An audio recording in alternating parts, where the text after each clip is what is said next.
Sa mga kapatid naman nating naghahanap ng libre at masayang pasyalan para sa pagsalubong ng bagong taon, andyan ang makasaysayang Luneta Park sa Maynila. Bukod po kasi sa mga picnic, marami pang pwedeng gawin para sa mga pamilya. At live mula sa Luneta, nasa frontline ng balitang yan, si Carrie Cator. Carrie, marami na bang tao dyan ngayon sa Luneta at ano ba yung mga activities na inaasahan ngayong salubong?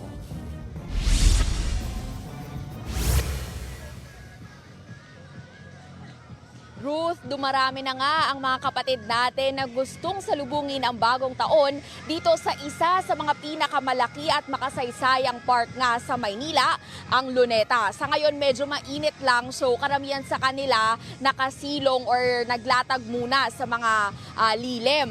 Pero may iba-iba rin silang diskarte para magpalipas oras. May mga nag-food trip, may mga nagpapalipad ng saranggola o naglalaro, o di kaya yung mga sightseeing at nagpipicture taking muna, at meron ding mga nagbabike at ang ilan ay nagpapaingay na. May mga narinig na tayo kanina na mga nagtotorotot. Halo-halo rin yung mga nag-aabang ng salubong dito, hindi lang mga kababayan natin kundi pati mga turistang foreign national. Ang ilan sa kanila first time pangaraw makarating sa Luneta.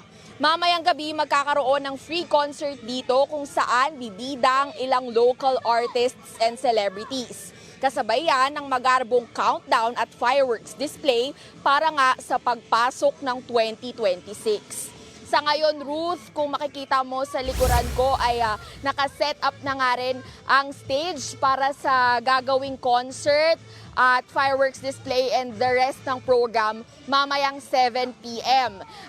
Meron na rin silang tent na mga nilagay na magsisilbing holding area, pati na yung tech booth para nga doon sa event. Ilan sa mga inaabangan na magpo-perform or magpapakitang gilas sa programa ay ang OPM band na Lily at ang Drag Race Philippines icon na si Arizona Brandy, gayon din ang iba pang mga rising P-pop group at soloists. At yan muna para sa latest dito sa Rizal Park. Balik sa'yo, Ruth. Yan po ang ulat ni Carrie Cator. Happy New Year!